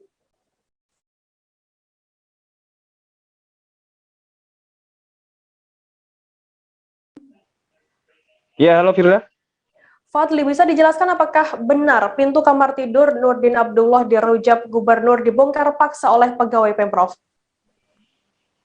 Ya Firda, bahwa Senin siang kemarin, Kabak Rumah Tangga Biro Umum Sedda Sulsel ini berkunjung ke Rumah Jabatan Gubernur Sulawesi Selatan di Jalan Sungai Tangka. Ia bersama dengan Satuan Polisi Pamong Praja. Namun dari ada 3 video yang kami dapatkan. Salah satunya itu terlihat bahwa Kasman dan beberapa rekannya melakukan pembongkaran silinder pintu kunci kamar, salah satu kamar di Rumah Jabatan Gubernur Sulawesi Selatan. Namun saat itu ada beberapa sumbang suara yang kemudian mengatakan bahwa kamar tersebut adalah kamar dari Pak Nurdin Abdullah. Namun setelah kita konfirmasi, ternyata itu kamar VIP yang kemudian digunakan oleh tamu yang berkunjung ke Rumah Jabatan Gubernur Sulawesi Selatan. Rekan Firda. Pegawai Pemprov dalam hal ini Kabak Rumah Tangga kabarnya sempat dihalangi oleh keluarga Nurdin Abdullah. Benarkah terkait informasi hal ini? Ya, benar sekali rekan Firda bahwa sebelum Kasman sendiri sebagai kepala bagian rumah tangga di seluruh rumah jabatan baik dari Gubernur Sulawesi Selatan dan juga Wagub Sulawesi Selatan ini mendapatkan berdialog dengan salah satu keluarga dari Nurdin Abdullah, yang mana keluarganya tersebut merupakan adik dari istri Nurdin Abdullah, yakni Iqbal Farudin, di mana Kasman dan Iqbal ini sempat berdialog, di mana Iqbal meminta kepada Kasman bila ingin masuk ke kamar kakaknya, yang kemudian istri dari Nurdin Abdullah harus meminta izin dengan Iqbal. Namun video tersebut terhenti dan terlihat Kasman tidak masuk di kamar Pak Nurdin Abdullah untuk mengganti kuncinya, akan kata. Lantas apakah betul Kepala Biro Umum Setda Sulsel membantah pembongkaran ini? Infonya kamar yang dibongkar adalah kamar tamu VIP yang kuncinya hilang begitu. Iya rekan Firda, bahwa berseliweran di sosial media dan juga berita-berita online terkait bagaimana kamar yang kemudian dibongkar oleh kabar rumah tangga ini merupakan kamar dari Pak Nurdin Abdullah. Namun saat kami berbincang dan mewawancarai Biro Umum Setda Sulsel Pak Idam Kadir, ternyata kamar yang dibongkar kuncinya itu merupakan kamar tamu VIP yang kemudian berada di samping kamar Pak Nurdin Abdullah, sehingga itu dibantah oleh Pak Idam Kadir. Dan tentunya berita-berita yang kemudian beredar di sosial media dan juga berita-berita online itu dibantah secara tidak langsung. Baik, Tribuners, tadi jurnalis kami juga melakukan wawancara dengan Kabiro Umum Setda Sulsel Idam Kadir. Berikut liputannya untuk Anda. Yang dibongkar itu kamar tamu ya, kamar tamu yang dibongkar, kamar VIP dibongkar. Karena sekarang ini di perubahan kita mau perbaiki semua yang rusak. Jadi makanya kamar rumah tangga mengecek semua apa saja yang mau dibenahi. Oh, di dalam kamar ruang tamu memang apa isinya di dalam? Kenapa? Iya, kamar itu masih ada semua tuh, lemari lah lengkap semua, masih ada. Karena sudah ada wallpapernya rusak juga. Siapa yang tempati di kamar tamu itu, Kak? Kosong, sudah masalah main kosong. Oh, kosong. Berapa bulan ya? Sudah 6 bulan, 7 bulan dari tempat kosong semua ya. Sebelumnya siapa yang tempati? Sebelumnya siapa kosong kayak kamar itu? Tidak ada keluarga. Ya sekarang sudah tahu siapa, karena itu kamar dikunci. Sampai kuncinya hilang ya, kita pakai kamar rumah tangga ini ambil mengganti kunci, diganti kuncinya, tapi dikasih kepada penanggung jawab kembali. Terkait kan tadi sempat ada kan keluarganya itu Pak Iqbal Farudin, anak adik bungsunya Bolis. Itu juga sempat katanya Pak Kasman mau buka juga kamarnya Pak NA juga di Pak Kasman udah buka kamarnya, enggak sampai dibuka di sana. Pak Kasman sampai ke keluarga Pak Adik dia enggak buka. Basarnas Kupang mengevakuasi sebuah kapal yang mengalami mati mesin di perairan Rote. Kapal ikan ini mengalami mati mesin di Tanjung Usu, Kecamatan Landu Eleko, Kabupaten Rotendao pada Senin 6 September sekira pukul 4 sore waktu Indonesia Tengah. Kepala Kantor Pencarian dan Pertolongan Kelas A Kupang, Emi Fraser, mengatakan Basarnas Kupang sekitar pukul 17.32 menerima laporan dari Amariwo. Laporan itu menyebut bahwa satu buah perahu motor dengan personel on board 4 orang yang mengalami mati mesin. Terkait informasi lebih lengkapnya akan disampaikan oleh rekan wartawan kami dari Pos Kupang. Ada Irfan Hoyang saat ini sudah tersambung bersama kami. Halo Irfan. Halo Frida, selamat siang. Irfan, bisa Anda jelaskan bagaimana kronologi kejadian hingga pihak Basarnas datang untuk melakukan proses evakuasi? Baik Frida, untuk kronologi kejadian kapal mati mesin di perairan Tanjung Usu di Kabupaten Rotendao. Ini terjadi pada Senin kemarin sekitar pukul 4 sore waktu Indonesia Tengah. Nah, Basarnas baru mendapat laporan dari salah seorang warga Amariwu dari Kabupaten Rote, menyampaikan bahwa ada sebuah kapal berpenumpang 4 orang mengalami kejadian mati mesin di perairan sekitar. Basarnas kemudian sekitar pukul 5 sore waktu Indonesia Tengah berangkat dengan beberapa personilnya dan juga peralatan bergerak ke lokasi kejadian. Demikian Frida. Lantas apakah sudah ada penyebab dari matinya mesin kapal motor ini? Baik Frida, untuk penyebab sendiri sampai hari ini tadi juga dari Pos Kupang sempat mengkonfirmasi lagi ke Kepala Basarnas Kupang, Emi Fraser, terkait dengan kepastian apakah penyebab itu murni karena kerusakan pada mesin atau ada penyebab lain. Tetapi hasil yang dikonfirmasi dari Emi Fraser, pihaknya belum bisa menyimpulkan karena saat ini mesin dan juga ABK masih dalam pemeriksaan. Demikian, Frida. Lantas Irfan, bagaimana proses evakuasi kapal motor di perairan Rote ini? Baik Frida, untuk proses evakuasi sendiri terjadi sekitar pukul 9 malam tadi waktu Indonesia Tengah ketika tim SAR berhasil menemukan mereka. Karena adanya angin kencang dan juga gelombang yang cukup tinggi di perairan beberapa hari ini di perairan timur yang juga berdekatan dengan Pulau Rote, sehingga proses evakuasi memang kesulitan, tim Basarnas cukup kesulitan, tetapi alhamdulillah terakhir para ABK dari Basarnas dan juga yang kapal mati mesin itu juga berhasil dievakuasi ke Papela yang berada di Kabupaten Rotendao. Demikian, Frida. Lantas bagaimana kondisi kru kapal motor tersebut saat ini? Untuk kondisi kru kapal sampai dengan saat ini mereka dalam keadaan sehat, dan saat ini juga tim dari Basarnas Kupang bersama dengan ABK yang ada sedang memperbaiki mesin, sekaligus Basarnas Kupang mendalami penyebab dari kerusakan itu dan sekaligus memberi edukasi kepada nelayan dan juga ABK yang bersangkutan untuk tidak melakukan aktivitas pencarian ikan karena kondisi gelombang yang ada di NTT saat ini, terutama terkhusus di Pulau Rote sendiri, itu masih cukup tinggi. Demikian, Frida. Baik, terima kasih wartawan dari Pos Kupang Irfan Hoy atas laporan Anda. Selamat bertugas kembali. Kita beralih ke informasi selanjutnya, Saudara. Balai Konservasi Sumber Daya Alam BKSDA wilayah 3 Bengkulu Lampung mengagalkan penyelundupan ribuan ekor burung tanpa dokumen resmi. Ribuan ekor burung berbagai jenis ini diselundupkan dengan cara dimasukkan ke dalam keranjang buah dan kardus. Selanjutnya, keranjang berisi 2.440 burung tersebut diangkut mobil Innova dengan nomor polisi B1294 ADM. Terkait informasi lebih lengkapnya akan disampaikan oleh rekan wartawan kami dari Tribun Lampung, ada Joviter Husin yang saat ini sudah tersambung bersama kami. Halo Joviter.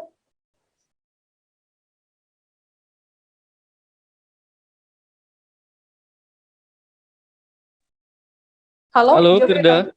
Ya, Joviter, bisa Anda jelaskan terkait kronologi petugas BKSDA yang menggagalkan pengiriman ilegal 2.440 ekor burung ini? Ya baik, Firda, penggagalan penyelundupan burung ini dilakukan oleh tim BKSDA bersama aparat kepolisian dan NGO Flag Protecting Bird. Itu sendiri dilakukan Senin kemarin sekitar pukul 2 dini hari saat mobil yang diduga mengangkut 2.400 jenis burung ini sedang melintas di exit tol Bakauni, Lampung Selatan. Setelah dilakukan penggeledahan, tim gabungan menemukan 2.400 burung yang tidak dilengkapi oleh dokumen resmi. Demikian, Firda. Lantas, Joviter, apa saja jenis burung yang diselundupkan oleh pelaku ini? Ya, dari 2.400 itu ada beberapa jenis seperti kolibri ninja, murai air, pelatuk bawang, ciblek, pondang, siri-siri, dan burung jenis lainnya. Dan burung ini merupakan dari wilayah Pekanbaru dan rencananya akan dibawa ke Tangerang. Baik, Firda. Lantas, seperti apa langkah berikutnya dari pihak yang berwenang terkait adanya aksi penyelundupan burung ini? Ya, burung tersebut saat ini sudah dilepas liarkan di Taman Hutan Raya Lampung, sementara 2 pengemudi mobil itu sedang dilakukan pemeriksaan oleh Ditkrimsus Polda Lampung untuk dilakukan pengembangan mengenai siapa pemilik burung tersebut.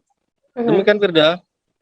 Oke, kemudian Joviter, terkait pengiriman burung seperti ini, seharusnya syarat apa saja yang harus dilengkapi oleh pengirim untuk mengirimkan burung-burung itu tersebut?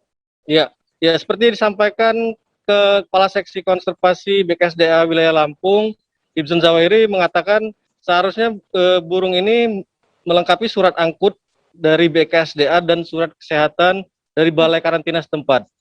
Demikian, Firda. Baik, Tribuners, tadi jurnalis kami juga melakukan wawancara dengan Kepala Seksi Konservasi Wilayah 3 Lampung BKSDA Bengkulu, Hifson Zawahiri. Berikut liputannya untuk Anda. Di sini artinya rumah burung ini kemas dalam keranjang buah, ya kan, yang berasal dari Pekanbaru, Riau, yang akan diselundupkan ke Tangerang sekitar jam 2 kemudian dibawa dengan mobil rentalan jenis Innova nomor B129 pada ADM. Mungkin pada kesempatan ini juga kami meminta untuk Polda mungkin untuk menyampaikan dalam kesempatan ini sini. Silakan untuk wakil dari Polda. Baik, kronologi singkat. Nah, tadi malam pukul 2.00 kami dibantu dari flight sudah mengamankan satwa jenis burung sebanyak 2.400 ekor, dan sekarang kita serah terima kasih kepada SDA untuk dipastikan untuk menjaga perhatian itu. Terima kasih. Kalau untuk modusnya, ya, tersangka yang diamankan Untuk saat ini ada 2 orang. berupa pengangkut ya bang? Ya, Atau pemilik? nanti akan pengembangan. Kalau untuk modus itu bang lewat travel atau seperti apa bang? Bawa mobil. Mobil.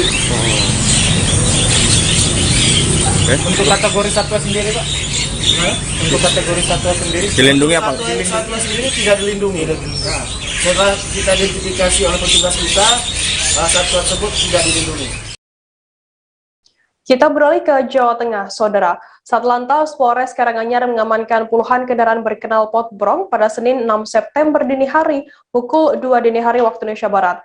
Kendaraan tersebut diketahui milik anggota sebuah perguruan silat yang sedang konvoi merayakan pengesahan.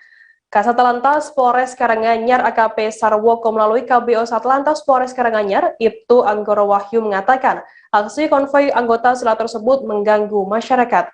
Terkait informasi lebih lengkapnya sudah bergabung bersama kami wartawan dari Tribun Solo, ada Fristin Intan yang akan memberikan informasi lengkapnya untuk Anda. Halo Fristin. Halo Firda. Fristin, bisa Anda jelaskan bagaimana konvoi ini? Konvoi kendaraan di latar belakangi oleh apa? Bisa Anda jelaskan? Baik, untuk konvoi kendaraan pada pukul 2 dini hari itu terjadi karena adanya pengesahan salah satu perguruan tinggi, perguruan silat yang ada di kawasan Karanganyar. Akan tetapi dari penelusuran dari pihak kepolisian terdapat 21 kendaraan sepeda motor yang berkenal potbrong yang melakukan aksi konvoi tersebut sehingga mengganggu masyarakat sekitar sehingga dilakukannya pengamanan untuk 21 kendaraan sepeda motor ini. Sudah.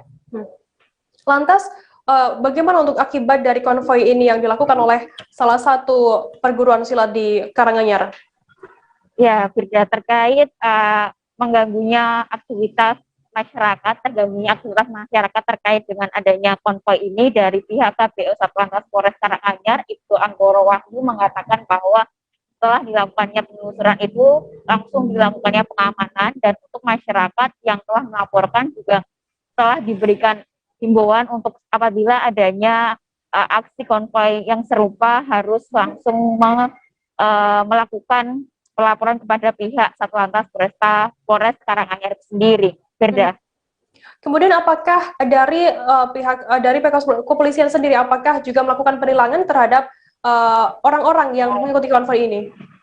Baik, untuk aksi konvoi anggota silat yang ada di Karanganyar ini dari pihak Satlantas juga langsung melakukan penilangan terhadap kendaraan yang tidak sesuai aturan, terlebih lagi kendaraan yang melakukan pelanggaran kasat mata seperti knalpot potbrong, spion motor yang tidak terpakai, terus adanya surat-surat kendaraan yang tidak dibawa oleh pengendara konvoi itu sendiri, karena bisa dikatakan keseluruhan dari anggota ataupun anggota silat itu sendiri yang melakukan konvoi aksi itu. Akan tetapi dari hasil penelusuran Satlantas juga hasil pengendara itu bukan dari anggota silat yang warga Karanganyar, tapi anggota silat warga di luar Karanganyar yang tiba-tiba ikut nimbrung dalam konvoi ataupun dalam merayakan aksi pengesahan itu. Sebelumnya memang dari Satlantas ataupun dari Polres Karanganyar sudah menerima izin dari pihak anggota silat ataupun perguruan silat yang ada Karanganyar, akan tetapi dalam perjanjiannya tidak menggunakan konvoi sehingga adanya fasilitas dari pihak kepolisian untuk pengamanan dan juga proses pengesahan juga tetap diterapkan, namun dengan tidak menggunakan konvoi. Namun dari pihak perguruan tinggi di luar Karanganyar tiba-tiba datang sehingga memunculkan konvoi ini sehingga mengganggu masyarakat di kawasan Karanganyar, Firda.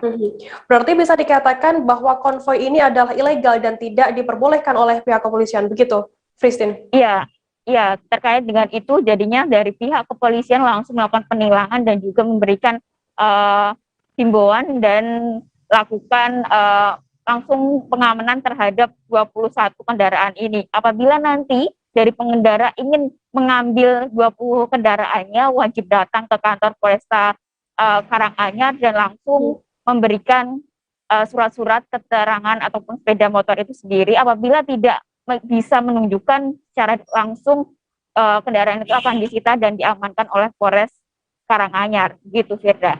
Baik, terima kasih wartawan dari Tribun Solo, Christine Intan, atas laporan Anda. Selamat bertugas kembali.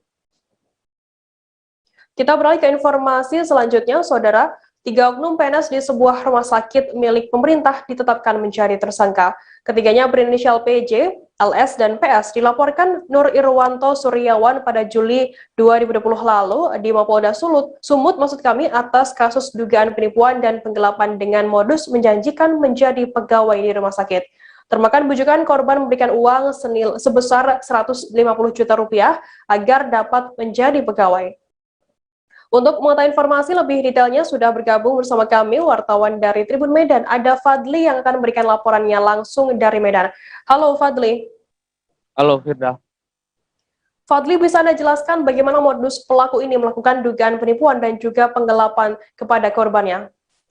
Baik, jadi kejadian ini terjadi pada 2016 lalu, di mana saat itu korban tidak bekerja, dan karena kebetulan ada jaringan para pelaku ini ke orang tua korban, sehingga ditawarkan oleh ketiganya untuk menjadi pegawai tetap di RSU Haji Adam Malik Medan. Begitu, Firda. Lantas bagaimana tindakan korban setelah mengetahui anaknya gagal masuk ke pegawai rumah sakit? Jadi para pelaku ini meminta sejumlah uang dengan nilai 150 juta untuk memuluskan anaknya ini untuk menjadi pegawai. Ketika ternyata tidak terjadi dan anaknya tidak bekerja, maka perjanjian dibuat dengan memulangkan uang korban. Namun hingga tahun 2020 itu tak kunjung juga dikembalikan, sehingga orang tua korban melakukan laporan ke Polda Sumut terkait dugaan penipuan dan penggelapan. Begitu, Firda. Kemudian bagaimana langkah dari pihak kepolisian sendiri terkait dengan adanya dugaan penipuan dan juga penggelapan ini? Baik, semalam kita konfirmasi ke Kabid Humas Polda Sumut, Kombes Hadi Wahyudi. Ia mengatakan ketiganya telah ditetapkan tersangka, namun ketiganya belum bisa ditahan dikarenakan ketiganya memiliki posisi yang penting saat ini di rumah sakit untuk menangani COVID-19. Begitu, Firda. Baik, Tribuners, tadi jurnalis kami juga melakukan wawancara dengan kuasa hukum korban Paul JJ Tambunan. Berikut liputannya untuk Anda. Kira-kira siapa, Bang? Atau ada oknum di belakangnya, Bang? Awalnya Pak Nur ini, pelapor ini tidak tahu nih status mereka PNS, Pak. Namun setelah meninggal suaminya, Pak Nur mendesak mencari, sempat salah satu oknum PNS ini datang bersama suaminya yang TNI untuk membuat pernyataan akan memulangkan. Namun hingga saat ini tidak ada pemulangan uang tersebut. Jadi uang yang 150 itu nggak ada ya, Bang? Tidak dipulang-pulangkan. Sehingga Pak Nur ini melaporkan tanggal 11 Juli 2020 di SPKT Kepolisian Daerah Sumatera Utara. Kalau pelaku ini terduga ini PNS di Adam Malik? Iya, PNS rumah sakit. Ketiganya? Ketiganya, Pak. Itu berdasarkan keterangan dari SPDP yang dikeluarkan pihak Primum. Oh, artinya mereka sudah tahu ya, berarti sudah pernah dipanggil ya? Sudah pernah, Pak. Untuk penetapan tersangka. Ya, benar, Pak.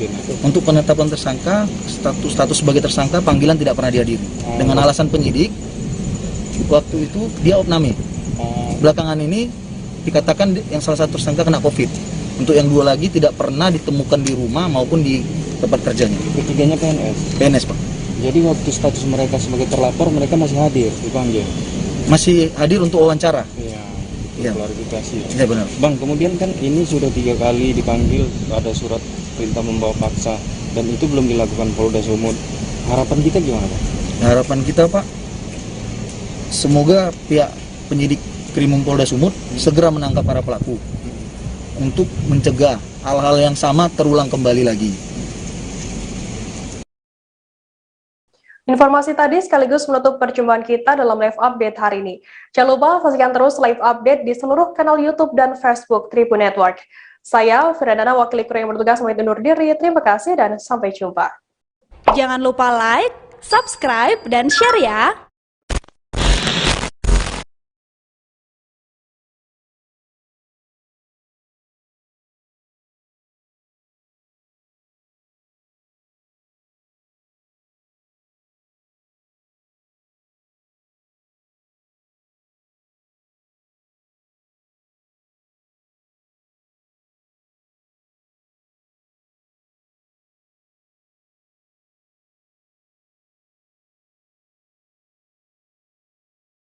Acara hari ini merupakan salah satu wujud dukungan Kementerian Keuangan terhadap implementasi kegiatan Merdeka Belajar Kampus Merdeka yang digagas oleh Kementerian Pendidikan, Kebudayaan, Riset, dan Teknologi.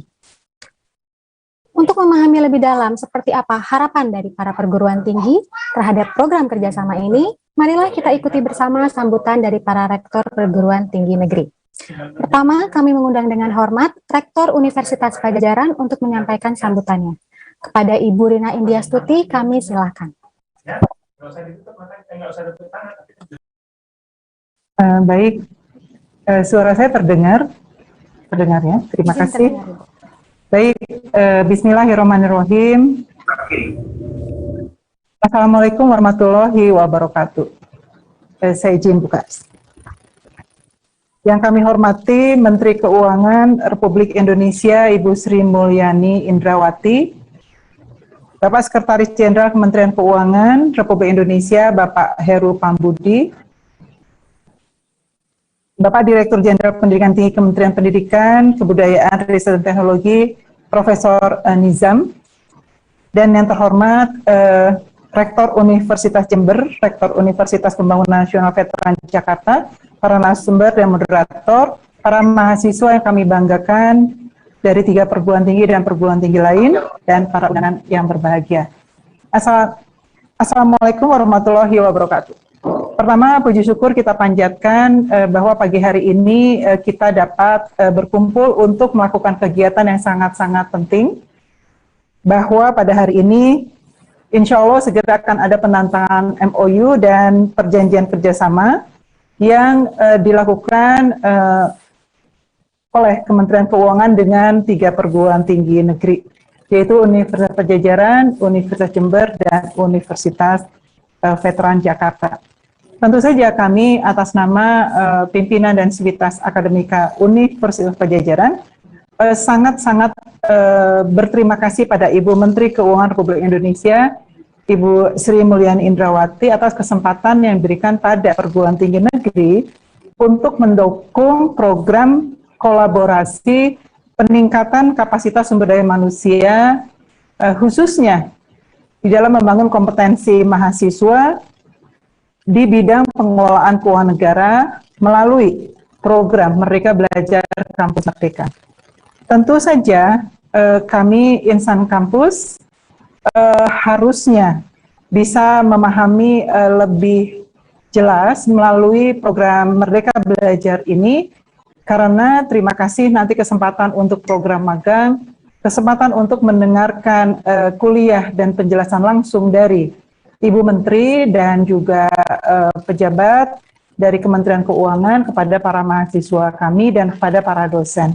Oleh karenanya insya Allah melalui program ini akan terjadi sinergi yang baik antara perguruan tinggi negeri dan tentu atas kesempatan yang diberikan oleh Kementerian Keuangan Republik Indonesia. Bapak Ibu sekalian, kami perguruan tinggi sangat-sangat excited gitu di dalam melaksanakan implementasikan program Merdeka Belajar Kampus Merdeka, di mana para mahasiswa sudah sangat-sangat ingin sekali juga mendapat sumber belajar yang datang dari luar kampus. Oleh karenanya sekali lagi terima kasih kepada Ibu Menteri Keuangan Republik Indonesia, Ibu Sri Mulyani atas kesempatan yang diberikan untuk kegiatan edukasi tentang keuangan negara dari Kementerian Keuangan, dan saatnya nanti juga kami aturkan terima kasih atas kesempatan Ibu Menteri memberikan keynote speech. Marilah kita kemudian semangat untuk mendengarkan keynote speech Ibu Menteri dan semangat untuk mendukung edukasi Kementerian Keuangan kepada mahasiswa sebagai generasi unggul dan calon pemimpin masa depan. Demikian, terima kasih. Saya akhiri. Wassalamualaikum warahmatullahi wabarakatuh. Waalaikumsalam warahmatullahi wabarakatuh. Waalaikumsalam warahmatullahi wabarakatuh. Terima kasih Bu Rini Diastuti atas sambutannya. Selanjutnya kami mengundang dengan hormat Rektor Universitas Jember untuk menyampaikan sambutannya. Kepada Bapak Iwan Taruna, kami silahkan. Baik, terima kasih atas kesempatannya. Mudah-mudahan suara saya terdengar dengan baik. Bismillahirrahmanirrahim. Assalamualaikum warahmatullahi wabarakatuh. Selamat pagi, salam sejahtera, salam sehat semuanya untuk peserta maupun yang hadir pada kesempatan acara pagi hari ini. Yang sangat kami hormati tentunya Ibu Menteri Keuangan, Ibu Sri Mulyani Indrawati, kemudian Bapak Sekretaris Jenderal Kementerian Keuangan, Bapak Heru Pambudi, kemudian Bapak Dirjen Dikti juga Pak Prof. Nizam, yang juga sama-sama kami hormati juga para rektor dari Universitas Pajajaran, dari Universitas UPN Veteran Jakarta, dan tentunya para dekan dan wakil dekan segenap pimpinan dari 3 perguruan tinggi tadi, dan yang saya banggakan kita juga para mahasiswa dari ketiga perguruan tinggi tadi. Alhamdulillah pada kesempatan pagi hari ini tentu tidak atau artinya sudah sepatutnya kita memanjatkan puji syukur kehadirat Allah Subhanahu wa taala karena kita semua dikaruniai kesehatan sehingga bisa mengikuti acara pagi, yaitu terkait dengan penandatangan atau MOU nota kesepahaman perjanjian kerjasama antara Kementerian Keuangan dengan 3 perguruan tinggi negeri, tentu dalam rangka tadi sudah disebutkan oleh Ibu Rektor UNPAD ya, tentang program kolaborasi peningkatan kapasitas sumber daya manusia dan kapasitas pengetahuan organisasi. Tentu sikap kami dari perguruan tinggi, pertama kali kami tentu ingin mengucapkan terima kasih kepada Ibu Menteri Keuangan dan segenap pimpinan di sana yang telah istilahnya memberikan peluang kepada kami satu perguruan tinggi negeri di Jawa Timur untuk menjadi salah satu yang ikut serta dalam penandatanganan MOU pada pagi hari ini. Nama mungkin dari ketiga PTN itu kita yang paling jauh dari Jakarta gitu. Tapi apapun kondisinya, dengan kondisi seperti ini, insya Allah kita akan optimalkan kerjasama ini, tentunya dengan menindaklanjuti berbagai kegiatan-kegiatan yang bermanfaat sesuai dengan tujuan dan ruang lingkup dari nota kesepahaman yang akan ditandatangani sebentar lagi. Tentu kalau dikaitkan dengan implementasi Merdeka Belajar Kampus Merdeka, sudah jelas tujuannya ya, dan tentu kerjasama ini juga akan menjadi media yang sangat baik juga, karena mahasiswa khususnya mungkin dari Fakultas Ekonomi dan Bisnis tentu akan mendapatkan ya wawasan, pengetahuan atau nulis juga pengalaman nantinya. Tidak hanya mungkin mahasiswa, tapi mungkin para dosen bisa mempelajari dengan baik bagaimana kompleksnya permasalahan dalam pengaturan keuangan negara, sehingga itu akan tentunya harapannya akan memberikan peningkatan kompetensi baik bagi mahasiswa maupun para dosen di Universitas Jember. Tentu hari ini nanti ada ada istilahnya starting kegiatannya dengan kuliah umum, itu juga salah satu bentuk yang menurut saya juga akan bermanfaat bagi kita semua. Mungkin itu saja yang bisa saya sampaikan, karena yang penting bagi kita adalah bagaimana MOU ini nanti bisa segera kita wujudkan berbagai kegiatan yang dibawa oleh MOU itu. Semoga tentunya kegiatan di bawah istilahnya MOU ini tadi bermanfaat dan penuh keberkahan. Semoga juga kegiatan kita ke depan diridhoi Allah Subhanahu wa taala. Itu saja, terima kasih. Mohon maaf jika apa yang disampaikan kurang berkenan. Wabillahi taufiq wal hidayah. Wassalamualaikum warahmatullahi wabarakatuh. Waalaikumsalam warahmatullahi wabarakatuh. Terima kasih Bapak Iwan Taruna atas sambutannya. Baik, sebelum kita melanjutkan, telah bergabung bersama kita semua di sini Ibu Menteri Keuangan Republik Indonesia, Ibu Sri Mulyani. Selamat pagi, Ibu.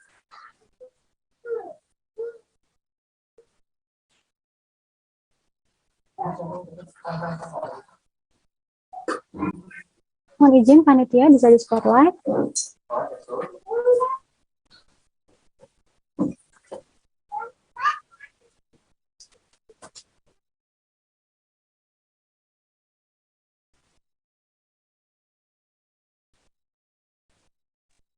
Selamat pagi, Ibu Menteri.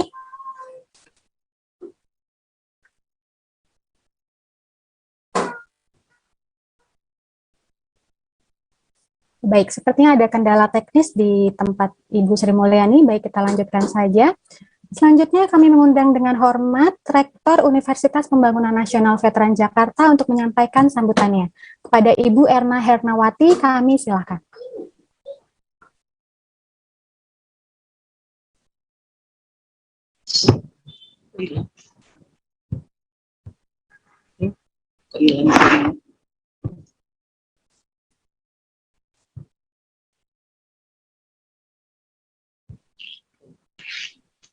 Baik, terima kasih Bu Ayu. Kepada yang terhormat Ibu Sri Mulyani Indrawati, SE, MSc, PhD, selaku Ibu Menteri Keuangan, Bapak Heru Pambudi, Sekretaris Jenderal Kementerian Keuangan, yang saya hormati Bapak Profesor Insinyur Nizam, PLT Dirjen Dikti, Riset dan Teknologi Kemendikbud, dan yang saya hormati para rekan-rekan Rektor Universitas Pajajaran, Ibu Profesor Dr. Rina Indiasuti beserta seluruh jajaran, Bapak Rektor Universitas Jember, Bapak Dr. Insinyur Iwan Taruna beserta seluruh jajaran. Yang saya hormati para pimpinan di lingkungan Kementerian Keuangan, Kementerian Pendidikan, Kebudayaan, Ristek Dikti, serta para narasumber dan para mahasiswa yang saya banggakan.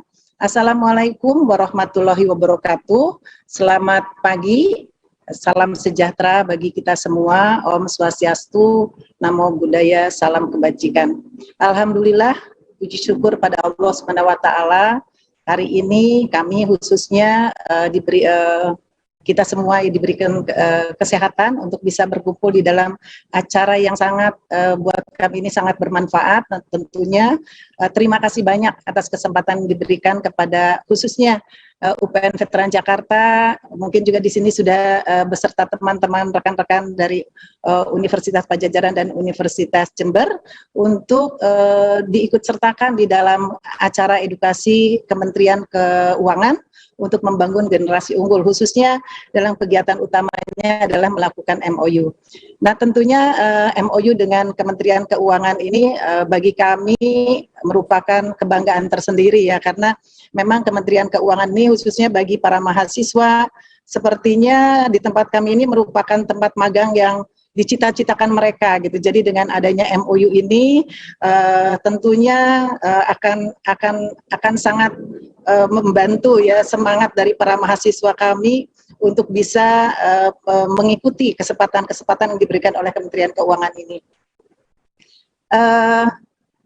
Terima kasih juga kepada Pak Prof. Nizam yang Kemendikbud yang telah memfasilitasi kegiatan MOU ini. Semoga saja MOU ini dapat diikuti juga oleh seluruh kementerian, karena kami yakin kementerian tentunya dengan skalanya dan kompleksitas dari bidang-bidang usahanya akan memiliki banyak potensi ya untuk para mahasiswa kami, begitu juga mungkin para dosen kami ya dalam menjalankan tridharmanya. Dan ini tentunya menjadi tugas bersama dalam rangka untuk membangun generasi unggul, seperti menjadi tema pada hari ini, edukasi Kementerian Keuangan untuk membangun generasi unggul.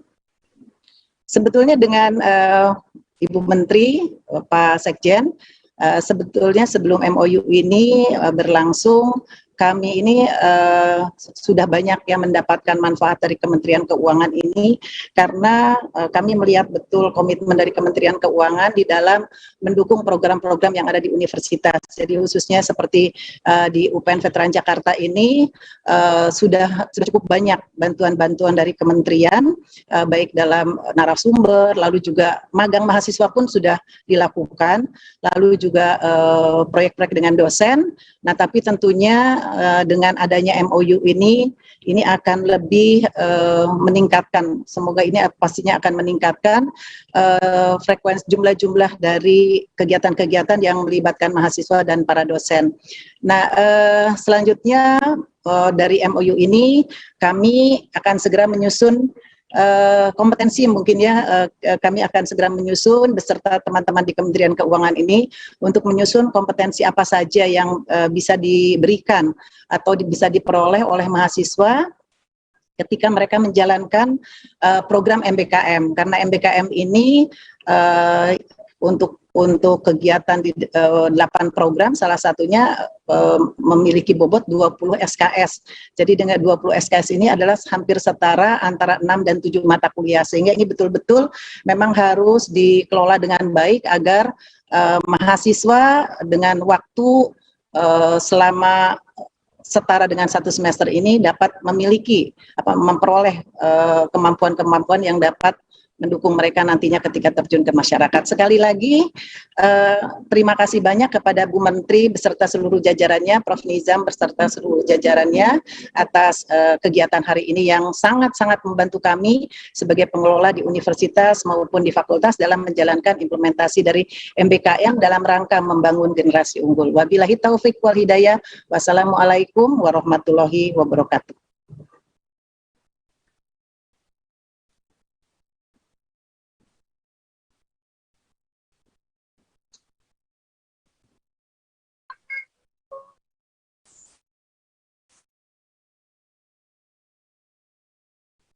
Masih mute.